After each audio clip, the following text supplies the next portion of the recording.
You're tuning in to the Black Hollywood Live Network, featuring news, interviews, and commentary on all things Black Hollywood. Hollywood redefined. From Los Angeles, California, presented by Maria Menounos and streaming live thanks to Akamai Technologies. This is Black Hollywood Live, This Week, featuring news and commentary on This Week in Black Hollywood. Black Hollywood Live, Hollywood redefined. You're listening to Black Hollywood Live. And now, the host for Black Hollywood Live This Week, Derrial Christon. Hey, what's up, everybody? You're watching Black Hollywood Live. I am your host, Derrial Christon, and here joining me today in the studio is the lovely Courtney Stewart. What's up, everybody? DJ Jessie J. What's up? And our special guest host today is the equally lovely Ashita Omre. Hey. It is the last Friday of May. Can you guys believe that? We just came out Wait, with how come Memorial I didn't Day. get an adjective before my name? Because you DJ Jessie J. That's all you. That's That's all we fine. need to know about you, brother. That's all we need to know about you. But can you guys believe that it's the last Friday of May? Yeah, I Where'd can. this month Like, go? why? I've been looking at the calendar all month. I'm paying attention. Where the fuck you been? Oh, you are one of those today. I see. Sure the fuck yeah. Okay, we're starting off this way already. Someone told me I was doing the most, so I'm gonna do more. Do the more. Do the more? All right. Well, we have an exciting show today, including topics like Pharrell and director Spike Lee are joining forces, boxer Floyd Mayweather Jr. and rapper T.I. rumble in Vegas, and we have updates on the UC Santa Barbara shooting and the popularity of the YesAllWomen Twitter campaign that is exploding. But first, we're going to talk about the buzzer meter question. We did not have one last week because we did not have a show, but we do have one today, so we don't have any results to read, basically. But for today's show, the question is, did you find Mark Cuban's comments offensive? We're going to talk about that story a little bit later, but we definitely want to know what you guys have to say, and we'll read those results next week. But first up, let's get into trending topics with DJ Jessie J. Well, we all have been aware this week that famed author, poet, Dr. Maya Angelou has passed away at the age of 86. She was found in her home in North Carolina around 8 o'clock in the morning by her caretaker, dead. So, unfortunately, her family has come out with a statement saying, you know, this is something that was kind of almost expected, stating that her passing quietly in her home before 8 a.m., the family is extremely grateful that her ascension was not bellowed by a loss of acuity comprehension. I'm sorry. I can't even read that. It's okay. She lived a life as a teacher, activist, artist, and human being. She was a warrior for equality, tolerance, and peace. The family is extremely appreciative of the time we had with her, and we know that she is looking down upon us with love. She had been frail with health and with heart problems, but she was working on a new book, and she was in good spirits. So. And then I also read that her caretaker said that she didn't want to be resuscitated. Excuse me, I can't speak today either, apparently. Which, you know, she lived a long life. It saddens me to hear. I feel like a lot of our legendary black icons have been leaving us over the year. Of course, we lost, you know, Mandela, and just it makes me nervous sometimes for the future on what we're going to have with our younger generation. Yeah, we don't have nothing following up, you know? Like during our parents' time, they had, you know, these were people that, there were plenty of these revolutionary African-American, you know, just inspirational people, and I just feel like we don't have that as much now, and it's kind of scary. Well, yeah, maybe this is an opportunity. I mean, I feel like, you know, people went hard when they found out that she passed, and you know, maybe it'll spark some interest in some young upcoming Death comes birth, author. and maybe, who knows, her passing Will inspire another cage bird to sing. Right. Yes. There you go. All right, but moving on past that, something a little happier.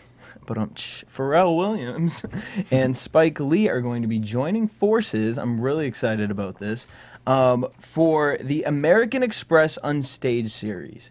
So basically what this is a concert. It's been going on for a few years, put on by American Express. It's an interactive concert, so you can watch it online if you can't afford to go there. And Pharrell specifically chose Spike Lee to film direct the whole show.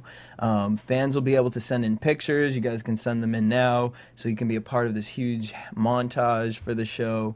Love that. I'm excited for it. He chose that he's going to be performing at the Apollo. Oh, wow. Nice. Oh, that's exciting. That's a great place to Yeah. have it, too. Especially just because the Apollos, they tried to do that whole revamp of the Yeah. Apollo Yeah. thing, and that got... So maybe this will, kind of bring back life to Harlem, to New York. Spike Lee's really excited about it, of course, because it's New York. I think it was a great choice by Pharrell to have his concert at the Apollo. It's one of the great places for music in the world, and when you think of all the people who have come across the stage. Pharrell and I have been friends for years, and we've talked about working together, and now it's coming to fruition, and I'm happy about that. We both are. I'm excited. The show's going to be June 3rd. If you guys can't get to the Apollo, you guys can watch it online. It says check out amexunstage.com at 9 p.m. June 3rd. There you go. Nice. This That's is on Pharrell's Tuesday, guys. year. It really It I is. mean, he is just, he Doing keeps it Killing big. it. elevating even more. And Wow, with his fragrance this week and whatnot, Right. just keep on going. and your concert's going to be directed by Spike. I mean, that's huge. It's epic. Yeah. All right. I don't know, maybe just as equally as epic. That's pretty awesome and amazing. We're very Yes. excited about this news. Stacey Dash. Yes. Yes. Stacey Dash has joined Fox News as a contributor. Announced on Wednesday. The head of programming says Stacey is an engaging conversationalist whose distinctive viewpoints amongst her Hollywood peers have spawned national debates. We're pleased to have her join Fox News. She'll appear as a culture analyst and comment across all of the Fox shows. I give Stacey this. She Good for stays her. working. Yes. It's going to be interesting to me because obviously Stacey has been an actress and she has also been under a lot of fire because of her tweets and remarks about politics. I mean, she caught heat being a Matt Romney supporter in 2012. She slammed Obama for dividing the country. She tweeted support, even, this is non-political, but she tweeted in support for Paula Deen after using the N-word. So I didn't know if she was doing this just to kind of gain more, or doing all these tweets just to gain more popularity and just keep her name out there. So I don't know how I feel about actually listening to her give me commentary on certain political things, but maybe she'll surprise me. Well, she's I obviously like politically aligned with Fox very well, and it's a stunt casting moment for them. It's a ratings thing because people talked and went crazy about almost every one of those comments that you mentioned. So she's got an audience, people are listening, and it's ratings. It's It's ratings. entertainment. It's not entertainment. news. But it's almost hard for you to take her seriously. no. Yeah. But it's not real news. It's entertainment. Right. That's why she's there. Let's be real. It's not for her to deliver us the news. It's entertainment. Start your career clueless, end it clueless. Oh. Not mad girl. But Keep it. one thing I will give her is that she looks the exact same She's as she did beautiful. from 20 years ago. She's So this amazing. woman gets better looking every year. Get it, girl. So, She but lost single ladies, and now she's on Fox News. yeah, I guess she kind of got the last laugh. Yep. I guess. She working. But speaking of single ladies or any other TV shows you guys love, make sure you guys check out our sister network, AfterBuzzTV.com. Whatever your favorite TV show is, as soon as it's done, head over to AfterBuzzTV.com, and we'll be there talking about it with your favorite actors and actresses from the show, or even just us. You never know. Sometimes throwing wrenches there. A little wrench. AfterBuzz TV. Well, thank you, Jesse. Now we're going to move on to some gossip and rumors with Courtney Stewart. Alrighty. So, don't know what y'all were doing over Memorial Day weekend. I was at the beach hanging out, eating a sandwich, and apparently T.I. and Floyd Mayweather were fighting in a fat burger. So, I'm sure many of you have heard that there was a little This was in Vegas. Yes, in Vegas. little match up. Apparently, the word on the street is T.I. came up in the fat burger, mad at Mayweather because he thinks that Mayweather's doing some inappropriate things with his wife, Tiny. The way she said it. Like as if. Mayweather, As if T.I. ain't. Right. So some blows were thrown. Supposedly Mayweather didn't actually throw any punches. Really what happened was that the crews got excited and took this as an opportunity to just do an all-out melee and start fighting each other and throwing shit up in Fatburger. Apparently, the only person that was really injured was a Fatburger employee who was actually slashed. Yep. I couldn't find with what. I didn't know if somebody had a knife or if somebody threw a stool or a spatula. Who knows? We don't know. But that employee refused to comment or talk to investigators or any medical attention because he's not a rat.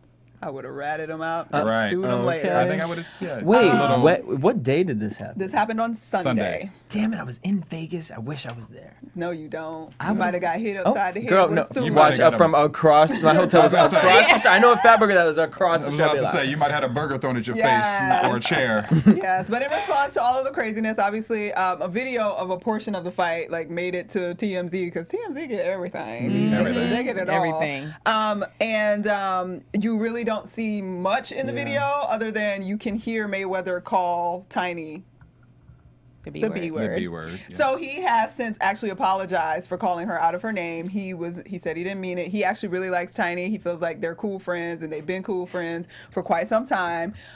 Even some of the thing that sparked this whole situation, apparently T.I. and Mayweather have had some issues in the past in terms of talking and dealing with Tiny. And recently Tiny was in Vegas for his fight and went to a party at his mama house, and they took a picture where apparently they were a little too close and T.I. wasn't feeling that. But then T.I. was hanging out with some random chick over Mother's Day apparently, who posted a picture of him and her at Mother's Day together when he was supposed to be with his wife. So obviously T.I. and Tiny are playing out their extramarital weirdness on Instagram and on Twitter, but T.I. want all y'all to know he ain't getting no black eyes because he posted a video to show he ain't getting no black eyes. And Mayweather said, "Do you know what I do for a living?" Right, T.I. So, yeah. That was fun. T.I. be rolling with them gun charges. Well, and they also say that some of it might have been caused because Mayweather was insinuating that T.I. and Tiny were separated. And T.I. wasn't too happy about that. In fact, they said he posted an Instagram with a caption, "I'll ride, die, steal, kill, do life in jail for my family. If it means that much to you, proceed. If not, stand down."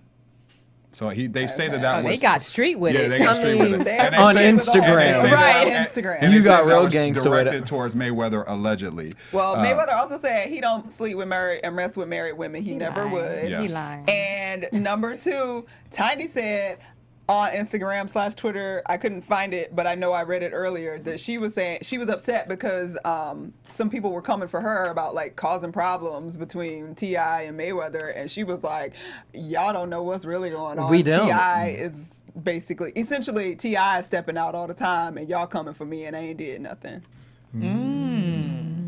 So all those rumors that there's trouble in paradise that kind of started back at the Grammys time when we thought that supposedly they claim, most people thought they were doing it to promote their show to get back in the press. Yeah. Maybe Guess there it is. wasn't. Maybe. So there's always something strategic going on. Yeah. That's what I'm thinking. They always plan, okay, well, let's do this, because next thing you know, they're going to be like marrying the game. Right. They're going to have a show. Well, first of all, if this was a But that's real funny you say that. plotted situation, that poor employee at Fatburger. Yeah. Right. Innocent, just being harmed. So But he then- probably got paid. That's why he ain't talking. I That's think probably I was gonna why. say that. I think that he probably got paid underneath the table, and they were just some shut up money and keep it moving. Right, because And now- Floyd Mayweather probably broke up with T.I., and that's why T.I. really mad. I'm just kidding. Oh. Now that's definitely starting a rumor and gossip. And now, Shady, you said something about the game. It's funny because I think that T.I. needs to take a break too, because last month T.I. and the game were in the middle of a near riot with the LAPD officers outside of the Supper Club. So he is keeping active with getting his street brawl and fights on. Isn't T.I. still under probation? That's a good question. He I would is, assume he is. 'cause Yeah. He's only been out for Couple what, years, 3 right? years, Yeah. 2 years, something like that. I would think so. Pump your brakes, sir. Yeah, just stop. Now I wonder, Aren't y'all was there done any your film? 40? Just stop. Was there any film crew there for the Fatburger fight? Will this show up on their show I on doubt it. VH1? I think it's going to be in the next sex Next tape season? with Mimi and... Oh, jeez. Here you go. There you go. Well, Wow. Okay. in other news All of right. appropriateness, so Grammy Award-winning singer Toni Braxton has released her memoir, Unbreak My Heart. Oh, of course it would. And Of course it would be that. she has been in the news under a little bit of controversy herself because in her memoir she has been quoted as saying the following. That was a dramatic pause. I love Yeah, it. I loved it. can't find my quote. I was like, that was really dramatic. I was like, it worked. It worked for what you were about to do. It was working for like 5 seconds. Okay, basically, she in her book she commented that she felt that she was. Her son, her oldest son, Diesel, who has autism, she felt that when she had him and he came up with autism, that she was being punished by God for an abortion that she had back in 2001 before he was born. She said, I was suddenly faced with a choice I'd never thought I'd have to make. Amid my major misgivings about abortion, I eventually made the gut-wrenching decision. In my heart, I believed I had taken a life, an action that I thought God might one day punish me for. My initial rage was quickly followed by another strong emotion of guilt. I knew I had taken a life. I believed God's payback was to give my son autism. And she also went on in that quote to say, I have since realized that my son is special and learns in a different way. However, didn't nobody care about that portion of the quote. They just cared about the fact that she thought she thought God had cursed her basically because she had an abortion. And let the melee begin. I'm just like, people are mad at her for saying this, and it's like, kind of like what we were talking about earlier. Let's stop pretending. Let's stop pretending that you're a single mother, you're going through a pregnancy, and you get an abortion, and that you're not thinking, oh shoot, like God's going to punish me. Like whether it was that way, whether it was you losing your life, like this is her book about her life, and this is a thought that she had about her child that she's opening up to people. So instead of like attacking her, I think that it's almost in a sense of, well, I'm glad you're speaking about it so that we can look at it from this outside perspective of, you know what, I understand you were young and you didn't know at the time and you thought this way, but now she's learned and she's grown to see how special this kid is, and not look at it like that. So I think I agree with you on that, and I think that we're so judgmental on anything that we put out there for public, knowledge, and we'll go out and, like you said, it's just a thought, something that I thought of, and it could be just a quick thought. It could have been, something that you thought of when you look at your son. You're like, wow, maybe this happened because I did this, and this, and to think that it's nothing wrong with thinking that. We all have thoughts, and I think that it's just wrong for people to go and judge and say, well, you know what, you're this, you're that, you're wrong, and it's just unfair. Your parents ever be like, oh, you go ahead and do that to me. God gonna punish you with bad kids. Right, that's karma. You got karma. Yeah, exactly. Yeah, I mean, I think it's something that a lot of people feel, and I applaud her for being honest and just saying kind of how she really felt. And wasn't there something also with Accutane? She was taking Accutane at a younger time, and she felt, I read something about that she, it was something with Accutane she was taking that, and she blames herself a little bit for that with her son having autism. I believe that there was something in reference to that as well. But I applaud Toni for being able to be honest in her book and tell kind of how she feels. Like both of you were saying, we all say things sometimes. We all have or most people have dark moments where they say things that they just kind of feel and are honest about certain things. So I don't know why people are in such an uproar about it. I mean, it is what it is. I mean, she made a statement. She didn't say she wanted to kill her child. She didn't say any of those direct things. She just felt that she had been punished. And I mean, I can speak for myself. I would probably say that maybe there's some things in my life that I'm like, oh, maybe this is payback for something I did later. That's just, Courtney, you're looking at me like, what is that? What is it? We won't reveal it on this week, maybe in future this weeks, but not today. But no, I mean, hey, I applaud Toni, and she's gone through the whirlwind with her own health issues and just things. So yeah, she's all right with me. That's how I feel about it. You don't care? I kind of want to be like, the reason it's irritating that it's a story because people only took a portion of what she said and blew it up into this, how dare you? And literally like every time in researching what was going on, almost every single headline was Toni Braxton thinks God punished her with her son with autism. Like it completely communicated something that she was not communicating. Right. Yeah. Because the majority of us, I would assume, that have any kind of belief in a God often have said, what have I done to deserve this? Absolutely. Like, why do I deserve, why is this happening to me? Because bad things happen to everybody all the time. And the bottom line is she was struggling. Autism is a difficult thing to deal with. It's a difficult situation to adjust to. It takes a lot of energy. It's stress, and it can drive a family apart. Absolutely. And the idea that she would never even have a thought, what have I done? Well, media twists everything just to be able to get the clicks. They do it to get the viewership. Yes. And sure. they'll but twist then I also it also, in thinking about it, just we're a part of the media. Like, I can't not think about the twisted part of all of it. And did she herself or her people actually use that to sell the book? To sell the book. So that's why I'm again, just like, I feel strategy. dirty even talking about it. Because you know they probably. Because then that I was turn the around and I want that to was the be PR. like, That was the PR people. line. And I'm just like, Yeah. part of me wants to be like, why did you even write the book? Like, that's just something you discuss with your therapist and with your family, and like, I just don't know that I need to know this. So Well, anyway. Well, is the book going to delve more into also just like her views on things like It's autism? her memoir. Or is just It's all about just things what's that happened affected to her life? It's basically throughout her almost life? like an autobiography. Like, Okay. she's just talking about her life. Well, I think people should just also take some of their energy and help figure out a cause of why we even have autism, regardless. So maybe that should be energy I mean, traded to they're that trying. side. And she's, Well, she you know, stands she up for the cause got to now, make yes. money. She's broke. She does have to make money. She does have to make money. But she Gotta has to write make that money. book. She She still's has got to those pay medical her bills bills. too, from what I understand. Yeah. Well, then, honey, she She needs to get does. out there and start singing. Be Well, on the street obviously, corner. Well, that's she why has an she's album with selling this book. Babyface. They did the Oh, duet that's album. right. Oh, Love, really? marriage. I don't think it did Oh, that wait, well, love, Marriage and divorce or something. Yeah. Yeah. It was all right. It He just was kind of alright. like Yeah. came and went. I was but excited that they were doing it, and then I started hearing things, and I was like, I was sad. We're divorced. We divorced their album. We can never be together We again. divorced, yes. no. All right, moving on. So, in an update on a story we've been covering for the last few weeks, the Bring Back Our Girls, the abducted girls in Nigeria who were taken by Boko Haram. Nigerian officials have officially announced as of Tuesday that they actually do know where the girls are. They are not revealing where they are, but they know where they are. But there's lots of reports back and forth, like with them saying that they know where they are. Do they actually know where they are, or do they know generally that they're in the northern part of the country? Like, there's all kinds of debates back and forth about what the truth is about exactly what the location is and if they actually know the exact location of the girls.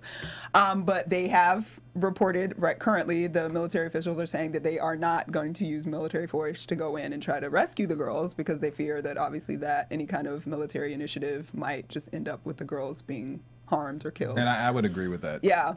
So they are, basically they are requesting citizens to like give them time to figure out the best course of action and let them deal with their military personnel and their government officials to try to figure out what the best options are. But a lot of people are frustrated because they don't actually know what's happening. Are they trying to negotiate? Are they gonna like release prisoners? Like, nobody knows what's happening. And also it's being reported that Boko Haram is actually very fractured. So it's very possible that they are negotiating with one portion of the group, which may get some of the girls back, but it may not get all of the girls back, and it may not apply to the other portions of the group. And in the last few days, Boko Haram has actually been attacking other places again. Yeah. There's been some bombings and some uprising and some shooting and a lot of things going on in northern Nigeria still, in spite of the girls. But there has also been some movement in preparation for the girls' return. There's a few different groups that have gotten together to set up medical facilities to be available to the girls, because it is pretty much assumed that the girls are going to be dealing with having been raped and sexually and physically harmed in a variety of ways. And one of the concerns is that the girls, most of them were boarders at the school that they were at. So that means they were from very small villages around the area. And there's a huge stigma about pregnancy outside of marriage, obviously. Yeah. And there's also, abortion is illegal in Nigeria. So off the record, some medical officials are saying that they're going to permit some abortions to be available to these young girls if they come back and find that they're pregnant. Yeah. Because otherwise they're concerned that the trend of what happens is if you are raped or pregnant out of wedlock, the way to sort of deal with that in that part of the country is to commit suicide. So they're concerned that the families will commit suicide or the girls will commit suicide and all kinds of horrible things. But they're working with the United Nations and groups to work together to build the situation to make it the best adjustment when the girls come back, in the event that they come back. I mean, the situation is just horrible overall, and the fact that there isn't a lot of information is frustrating. I mean, this happened April 15th, and it's just we've obviously had the U.S. and UK and some of the other countries getting involved with this to try and help with the efforts. But I think it's just the fact that there's not a lot of information that has been given, and that a lot of these things are reported, unconfirmed. I mean, there was Yeah. something I read even that the Nigerian officials were close to making agreements with Boko Haram in exchange for government freeing some of their relatives. Yep. But the government actually denied that report, saying they would not negotiate with the terrorist group. So it's like what's true and what isn't true. What's true? What And- options do they really have? We have no idea. Right. And it's None. scary because at the end of the day, we just all want the same thing, which is the girls return safely. And as time goes on, I think that the fact that something could happen to some of them is increasing. Yeah, I mean, the idea that something has already happened to them is pretty much assumed fact, Yeah. and that's what's sort of distressing. Like, it's great, like, Heartbreaking. that they're making moves to do the best they can, but it's just so upsetting that I mean, the harm is already done. Yeah. Even if they come back, the harm has been done. And they were talking about the HIV that is potentially rampant through Yeah. the Boko Haram, and the guys are obviously not using protection when they're raping the girls. So, Oh, And these are young girls. It just is sick to high me. school These- kids. These girls are kids. young. And you it's know? very possible that some of them have been married off to certain people, and it's just all around disgusting. It is. Well, I hope that this process gets a little quicker with returning those girls home. yeah. Well, on a positive note, please go to iTunes and rate us. And tell a friend. We have other shows. We, in addition to this week, we have Phenomenal Women. We have The Beat. We got Fashion 411. We love to hear what you have to say, what you think about us. Please rate us so we'll know how you feel, what you think. And tell a friend. I just feel like It was just It was sucked out really of me. heavy, So right? it was like, really heavy. As soon as I started talking about it, it just took me here. Yeah, I know. Well, I'm sorry. It ain't about to get Hey, any I'm better. about to say is I'm about to not help the situation at all because we're going to move on to it hot leads topics. perfectly into your Yes, hot topic. it's perfectly into hot topics. We have our EUR Web Story Spotlight of the Week that we're about to talk about right now. Right here. We have our story is something that made headlines in the last week or so. It's about the 22-year-old Elliot Rogers, the son of Peter Rogers, who's the second unit director for the Hunger Games. He went on a rampage last week, in which we've all read or heard something about it, and he killed 6 students from the University of Santa Barbara, California, and he wounded 13 others, and he later on shot and killed himself. Now, this story is picking up a lot of heat because they're saying that he had a lot of hate towards women, and just he's left a 140-page manifesto with several YouTube videos detailing his plan to destroy things that he couldn't have, blaming the cruelness of women for all of his problems in his life. He's talked about how women that he liked gave him no attention, that they would go on dates with these guys who they really shouldn't be going out with, and he talked about himself, about what a great guy he really was in reference to some of these other guys. Great guy. Great guy. And also he talked about how he had a lot of sexual rejection from some of these women. We have a quick little clip here that we're going to play, which is one of the videos that he shot that police obtained and his family obtained that caused a lot of concern.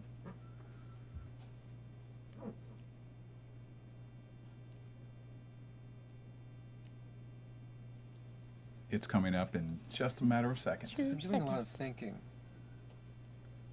about how sad and unfair my life has been. All because girls haven't been attracted to me.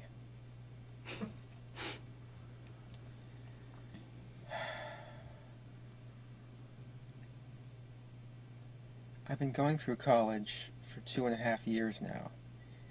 And in those 2.5 years, I've had to rot in bleak and sad loneliness, while other guys get to enjoy all the pleasures of, sex and socializing and partying. I've never had a taste of that, because no girls give me a chance. No girl at my college has ever expressed any interest in me. I mean, you give a chance to all these stupid, obnoxious guys that I see you walking with, but you don't give a chance to me. Why not? I'm such a magnificent guy. I'm beautiful. You can't deny that. Right. That is a portion of several videos that he recorded. Rogers has been called a misogynist. For those who don't know exactly what that means, it's a person who dislikes or is strongly prejudiced against women. He's received many reactions from women and men across the country. In fact, there was a new social media movement that has started that has generated over 1 million tweets right now. It's called YesAllWomen. After the disturbing videos went public, women across the country started hashtagging YesAllWomen. And in the tweets, the women share examples of what most women fear, and a lot of people don't, as a male, don't necessarily understand or live, but a lot of women have tweeted what they fear as just living as a woman on a daily basis. And it's not male bashing. It's in fact, they even said that it's, not all men engage in this type of behavior, but this movement has really been generating a lot, and like I mentioned, reached 1 million people. And some of the things that have been said has just been like, I've read it, and it's been just very revealing for me to really see how women go through certain things in life that I was just clueless about. I'm going to give you a couple examples of some of the tweets. @Shem Ali tweeted, "Not all men practice violence against women, but yes, all women live with the threat of male violence every single day all over the world." That was one. Laura Likes Wine, ironically, tweeted, she said, "Because I now wear shorts under dresses in crowded bars after being groped and even penetrated by unseen hands. Yes, hashtag yes, all women." Sam Slagey tweeted, "Yes, all women, because not returning someone's feelings, or as society calls it, putting them in the friend zone, should not make me feel guilty." As I mentioned, some males actually have gotten involved with this. @Eugene Show tweeted, Don't hate hashtag yes, all women. Hate that it has to even exist. Hate the injustice of gender inequality. Hate violence against women." What do you guys think about this movement and just how it's just spreading across the country and getting so much publicity? I grew up in a different time, I guess I should say, when, before you had YouTube and internet and everything like that. And, I was walking home one day and a guy asked for my phone number and I said no. And he was like, "Come on, give me your number." He's in the car. And I'm like, "No, I'm not going to give you my number. I don't want to give you my number." In high school at the time, he pulls out a super soaker. Remember super soakers back in the day? Yeah. Those big, huge. And he was like, "I will light Like your the ass water up." gun things. Yes. Yeah. So why do you even have that on you? Yeah. What are you doing? You just running So around it's trying to get almost girls' as numbers? if Fine. they take huge offense to being rejected. You know what I mean? And so, back then we handle it differently as opposed to now. But it's just, even when you say, "No, I have a boyfriend," they get offended. And it's not even just a respect saying, "Oh, okay, no problem, you have a boyfriend." But they get so offended to the point where they're just like, "Well, are you happy? Or do you still want to be with him?" And so he, of course, took it to a whole new level. But it's just that men, I don't understand why they get so offended with just saying, "You know what, I'm sorry, I'm in a relationship," or "I don't want to give you my number," and just keep it moving. But with him, it was a debate on the fact that maybe it's mental issues. And now we're talking about mental health issues and going that route, because a lot of them saying, "You know what, we can't really be too upset because there's mental health What issues." mental health issue was he involved in? Well, he has. Personality Well, no, disorder, he has narcissism. Asperger's, which is, I'm not sure if I'm saying really? it correctly, which Yeah. which is a form of It's on the autism spectrum, Autism, yeah. but And they it's said not he's a been- violent disorder. It's not a violent disorder. And Yeah. they said that he's been seeing a therapist since he's been around 8 or 9. Yes. Yeah. As mentioned, he was And 22. they said the Asperger's, it's difficult because people don't want the Asperger's to be associated with the violent part of it, because he's showing himself to have been somewhat of a sociopath. Right. And that is not Asperger's. Like, there may be mixed that on top of Asperger's probably wasn't a great Right. thing, but this dude had a major He had a lot of personality issues. disorder, Yeah. and there was all kind of narcissism up in just that 30-second clip. Right, so. right. But yeah, they just get so offended. Yeah, it's like, sir, he's attractive, so it's like, clearly girls must have thought you were attractive is what comes But out once your you had damn to talk to mouth. him- Yeah. But the Yes All Women thing, it's like reading, like we've all encountered almost every single one of the, everybody hasn't been raped, obviously, I'm not saying that, but like interactions with random guys pulling up on the side of the road, trying to pull you in the car, or then them getting aggressive to the point of, I've been called, "Oh, you just bitch, hoe, skank, blah, blah, blah, because I said no. And then it becomes a heightened situation where at first it was like, no, I'm sorry, I'm just, whatever. And you walk off and they're screaming in profanity at you and cussing at you and calling you out your name because you didn't want to give a phone number. So you don't know if they're going to chase you. Are they going to follow you home? Are they going to follow you to your car? Are they going to be waiting for you at your car when you come out of the grocery store? Like all kind of, like it's just. Psycho.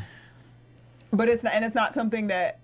There's never a time when I'm alone that I'm walking to my car that I don't think about the fact that I'm alone walking to my car, specifically at night. So the fact that it's one of those things like showing like when black people have those moments when white people are like, oh my God, I would have never thought like that you would have experienced that.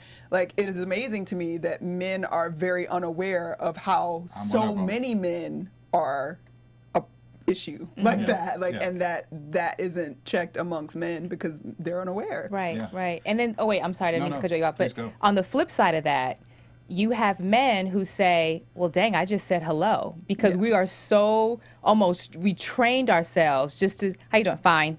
Thank you. Bye. Yep. We're so trained like that because we just like, okay, I just don't have the energy. I don't have the time. I don't have the patience. Or if you smile, it's taken to some other whole level. Yes, so you're like, because you're in friendly. protective mode. Yeah. So you have that aspect of it too. So it's like, how do we gauge that? Right. So I just say hi to everybody and then they go, hey, or they'll say, hey, baby, or hey, boo, or, it's always something to the point where you're feeling disrespected and you just tighten up and you're just like, okay, here we go again. But it's just, for us, it's a struggle sometimes because we don't know where you're coming from. Yeah. Well, this whole movement has enlightened me, as I was mentioning. I mean, I just was unaware of a lot of these issues that, I mean, obviously I know issues that women have with aggressive men, but this really puts it in the forefront. And unfortunately, it takes tragedy sometimes for things like this to really be talked about at the kitchen table, we'll say. And the only thing that sometimes is a fine line, and I want to hear input from you two about this, is that, okay, so we have all these hashtags of women having these different experiences, but we also are in a society where a bad boy is glorified, and so it's many times I've heard of women liking the guy who's a little bit more aggressive. She doesn't want the nice guy, she wants the more aggressive guy. So where does that fine line fall into with this issue? Because I feel like it's a mixed message sometimes. Honestly, I've been thinking about this for beyond this because it's not even just that type of a situation. But in life, I feel like we know what we should be going after, but we end up going after this other thing, right? And so I'm wondering, because I look at this boy, and I know tons of guys out there like him who, think, oh, no girl talks to me, no, and it causes them to have this anger towards women.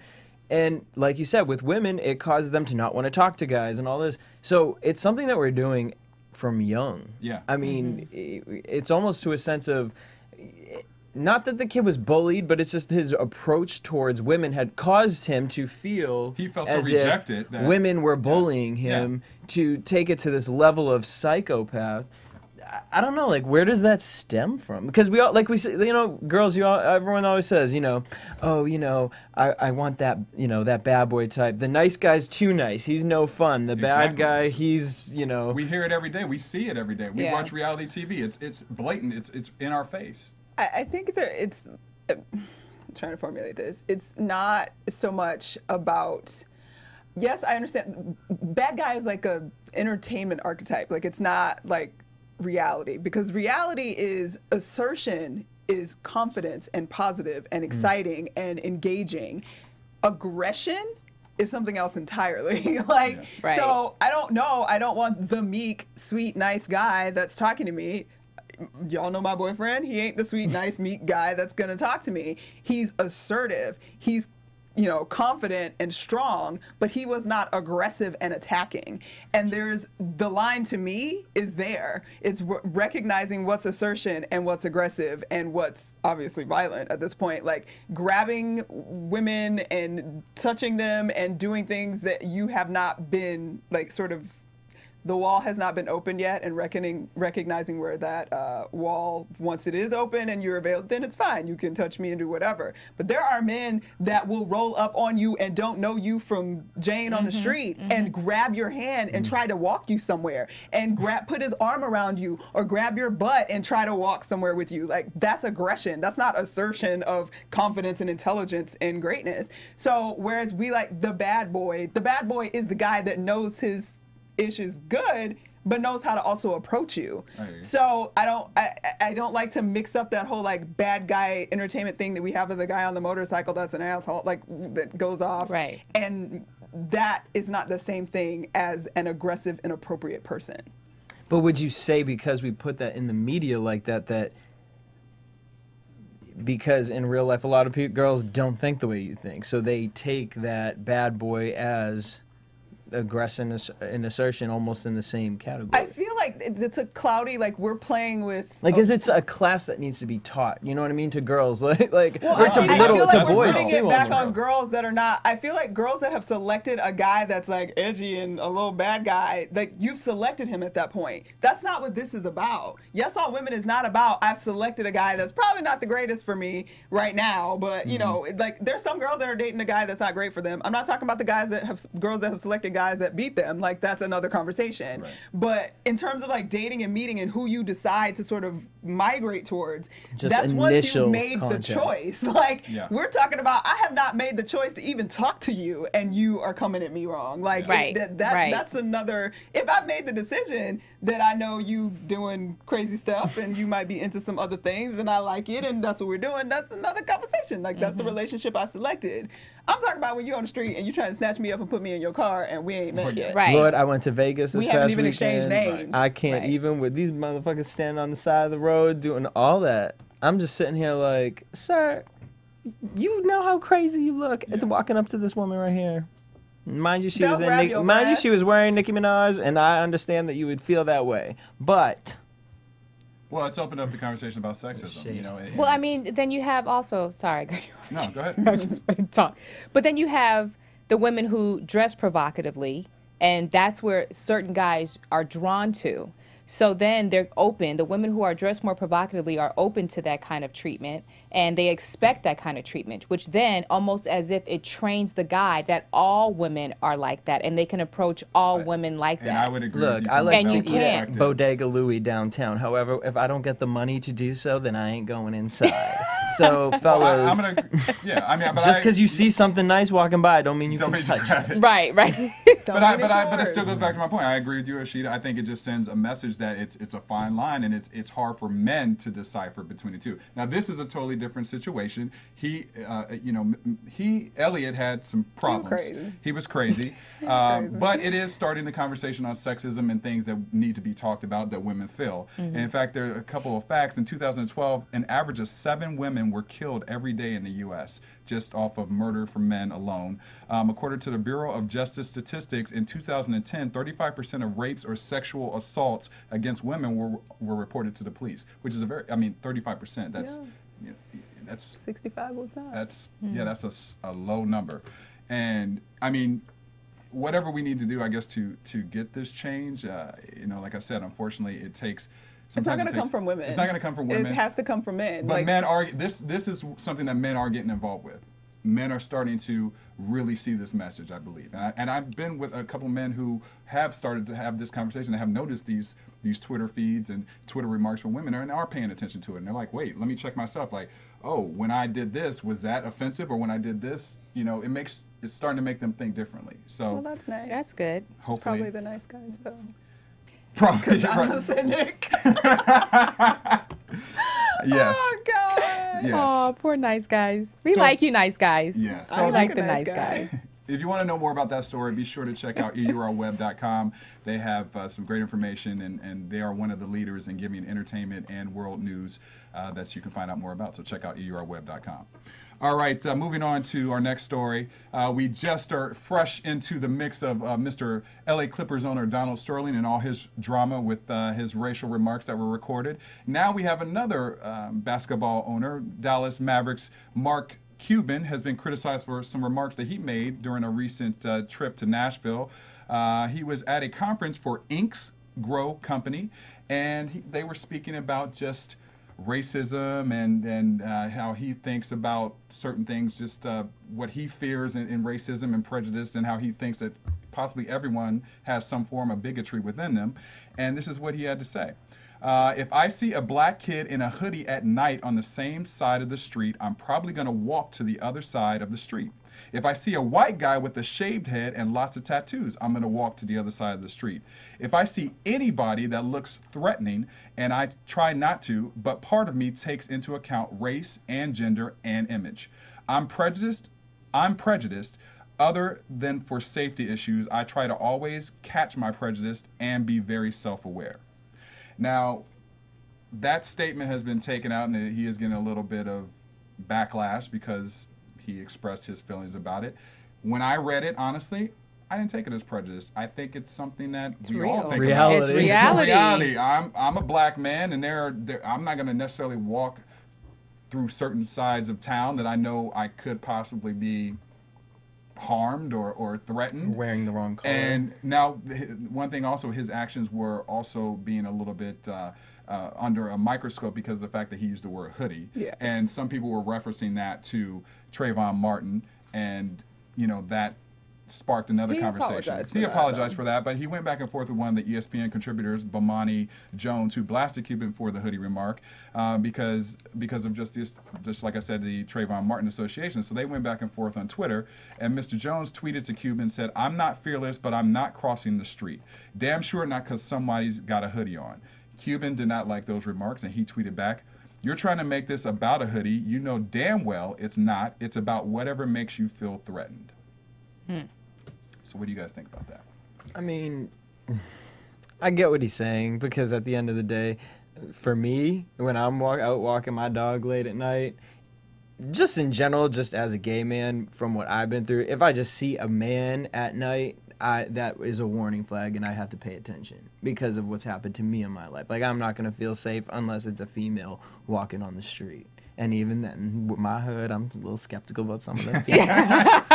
So I think it's females will rob you too. Don't play. Right.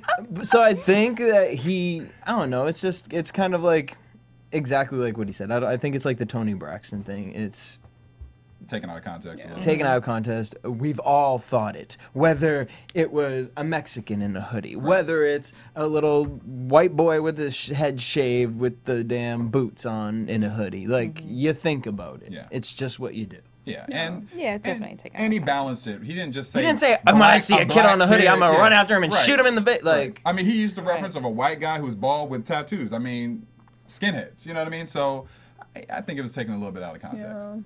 And I think like the Trayvon Martin thing. The whole time we were doing the Trayvon Martin coverage or whatever, it just would have been so nice for him to admit my prejudices about images of black boys and black teenage boys is what made me feel fearful, and that is why that happened.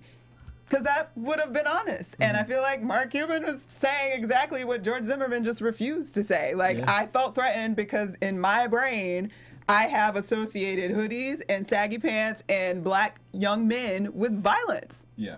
And that's fair, and it's honest, and it's a reality that we live in this country, because that's what we see all the time, and it's been that way for years. Yeah. So for Absolutely. people to come down on him we all prejudice for the most part. There's very few of us that are completely exactly void of any prejudices about any group of people. I'm prejudiced. It happens. It happens because we live in a world where images mean things, and some things mean good things and some mean things break things. And in that case, I run down the center of the street, as I told Jesse earlier, because it's two men and it's dark, and that's imposing to me. So I literally was walking down the center of the street in Hollywood 2 days ago because some dude came out of an alley and another dude was coming down the sidewalk. It's not well lit, so I'm like, if anything happened to me, you ain't gonna do it in the middle of the street with all the lights shining down in the middle of the street. So I literally was walking up the middle of Argyle. Hey, y'all. shit So gets is real that out here. prejudice? Assumption? Absolutely. But those are the things that in my existence and in my life and in my life experience that could possibly mean a threatening situation. Right. So I do something about it. Yeah. And It I is didn't what have it my is. mace. It is what it is. Yeah. So, I didn't. you know. I hate when you take it off your keychain because you're at the airport. So I forget to put it back. I'm gonna have to get me. All right, yeah. So that's a continuous discussion, I think. I mean, it is what it is. You know, I think that Leave our everyone has a Cuban little alone. bit of Yes. prejudice inside of them. Prejudice and racism are two different things, people. Because I'm sort of prejudiced against this next story and this person who I'm going to speak about next. All right, so our last story of the day. You just don't like that. I just don't like it. All right, our last story today is Texas Democrats are voting next week whether to nominate Keisha Rogers, an African-American woman, for the Democratic nomination for the U.S. Senate in Texas. Rogers, who is a follower of Lyndon LaRouche, who heads the political movement that has been compared to a cult, by the way. His supporters often carry signs depicting Obama with a Hitler mustache. Now, Rogers, who, as I mentioned, is an African-American woman, as part of her campaign, she's also featured the image of Obama with this Hitler-like mustache. And some of the wording down on her posters have been, "Down with the traitor, impeach." So she's gone on this active kind of campaign to impeach Obama. During a recent interview with the Digital Journal, Rogers stood by her stance to impeach Obama for the following reasons. She said, 1, he has been a violator of the War Powers Resolution. She said his regime change against nations posing no threats to the U.S. is bogus. She said he's in indefinite detention of American citizens, and that his droning of American citizens without due process has happened continuously. And the final thing was lawlessness for going against the Constitution in terms of warrantless wiretapping. Now, to me, this stems some type of kind of black-on-black crime. It's a black-on-black crime to me because I feel like, Miss Keisha, I understand and respect your opinions, but you're going against just different things that America already has. We talk about bigotry and prejudice and all these things. I feel like her comments don't aid to the way that an African American is perceived in the United States, and just I think she sounds a little bit ignorant personally. But what do you guys think? So, let me see. Let me be diplomatic. I'm totally fine with, what's her name again? Forgot. Keisha. Okay, Keisha. Like, it's all good. You want to impeach Obama. I get it. Lots of people want to, and there is an argument for it. Sort of. What does Hitler got to do with anything? Like, how?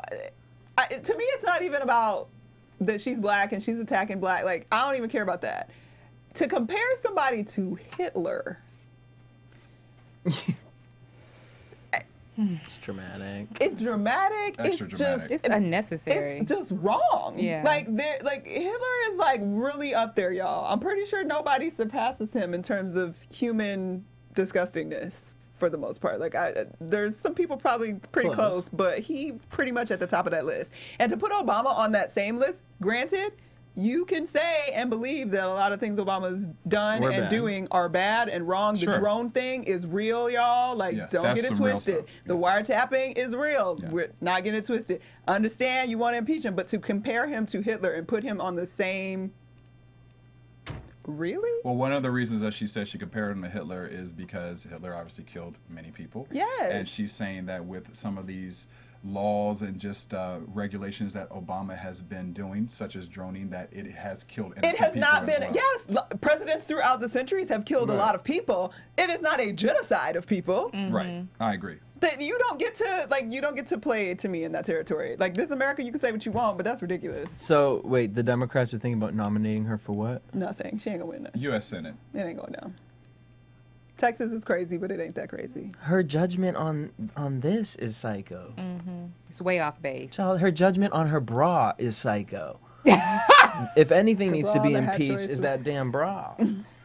Ooh, like they say, bye, Felicia. Bye. Felicia. Bye. That's just nonsense. What's her name? Bye, Keisha. Bye, Keisha. Bye, Keisha. No, I mean, everyone has like a a right to their no-name right opinion. in, so she Everyone has a probably right to their opinion. Yeah, of course. Obviously, but it just... it still seems to me like I feel like just throughout Obama's presidency, actually, I'm just like, let the man ride it out.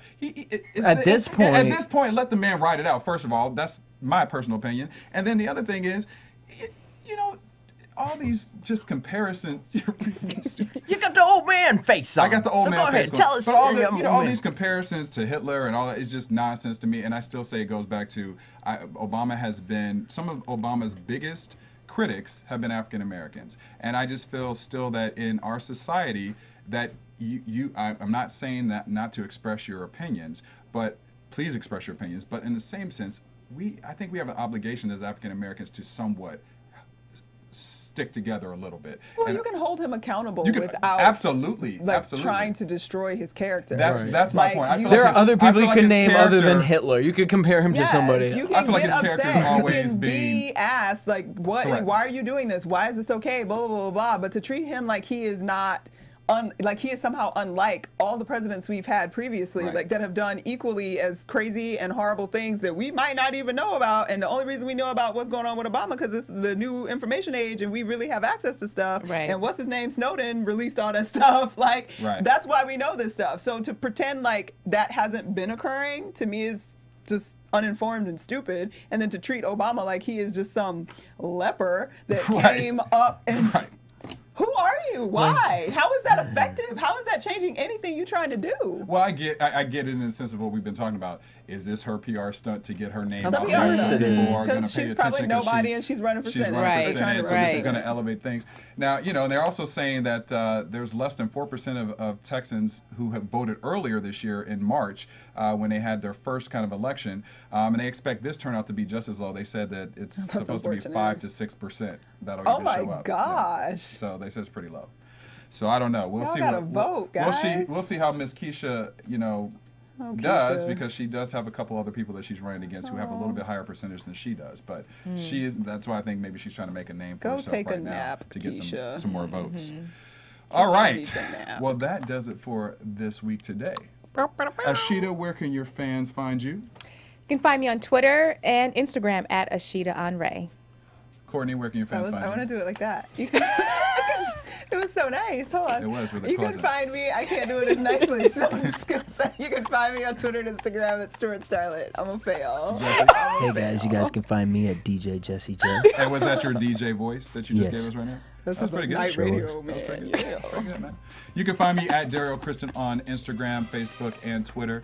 Thank you for tuning in to this week. Also, remember to go to our buzz meter question of the day, which is, did you find Mark Cuban's comments offensive? We gave our opinion. We want to hear yours, and we will give the results next week. As well, I want to remind everyone to go to iTunes, give us a rating and comment, and check out EUR Web for the latest news and trend-setting topics across the country. Thank you guys for tuning in, and we will see you next week. Peace.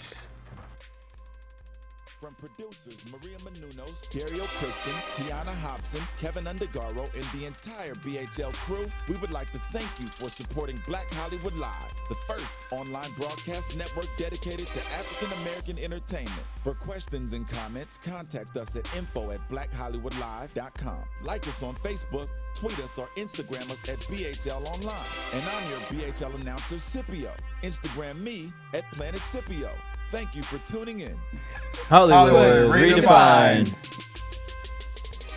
The views expressed here are those of the hosts only and do not necessarily reflect the views of BHL or its owners or principals.